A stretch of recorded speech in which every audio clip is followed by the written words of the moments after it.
ଗୁରୁତର ଅଛି ହସ୍ପିଟାଲ ଅଛନ୍ତି ଡକ୍ଟରମାନେ ଚେଷ୍ଟା ବି ଚଲେଇଛନ୍ତି କିନ୍ତୁ ଅତ୍ୟନ୍ତ ଗୁରୁତର ଅଛି। କେବେ ସାର୍ ଏମିତି ଘଟଣା ଘଟିଲା? 18 ତାରିଖ ରାତିରେ ତାଙ୍କର ସାଚୁରେସନ୍ ଫଲ୍ କଲା ଅକ୍ସିଜେନ୍ କମିଗଲା ପରେ 3ଟା ରାତିରେ ଆମେ ନେଇଗଲୁ କ୍ୟାପିଟାଲ ହସ୍ପିଟାଲ। ତ ସେଠି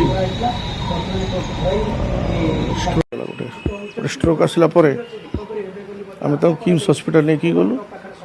କିମ୍ସରେ ସିପିଆର୍ଟା ଦେଲା ପରେ ପୁଣି ହାର୍ଟଟା ପୁଣି ଆଉଥରେ ରିଭାଇଭ୍ କଲା, ହାର୍ଟ ଆଉଥରେ ଚାଲିଲା କିନ୍ତୁ ସେତେବେଳେ ବ୍ରେନ୍ର ଅନେକ କିଛି ପାର୍ଟ କ୍ଷତିଗ୍ରସ୍ତ ହୋଇଯାଇଥିଲା।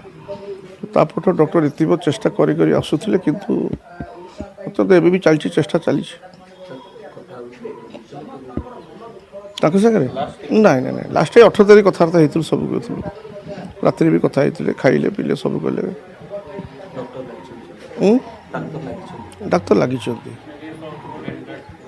ବ୍ରେନ୍ର ବହୁତ ଡ୍ୟାମେଜ୍ ହେଇଛି, ବ୍ରେନ୍ଟା ରିଭାଇଭ୍ କରିବା କଷ୍ଟ ମୋତେ ଲାଗୁଛି, ଦେଖିବା। କିନ୍ତୁ ହାର୍ଟ ଚାଲିଛି, ଫଙ୍କସନ୍ କରୁଛି ହାର୍ଟ, ହାର୍ଟ ରେଟ୍ଟା ବଢ଼ିକି ରହୁଛି, ଟେମ୍ପରେଚର ବି ବଢ଼ିକି ରହୁଛି ଅଧିକା ଟିକେ। ହଁ ଦିଦି ଥର ସେମିତି ରିକଭରି ହେଇକି ଆସିଥିଲେ, ପୁଣି ମିଟିଂ ଫିଟିଂ ଗଲେ, ପୁଣି ଇଏ ହଠାତ୍ କେମିତି ହେଲା ସେ ରାତିରେ, ରାତି 3ଟା ରାତିରେ ହେଲା କଥା। ଧନ୍ୟବାଦ।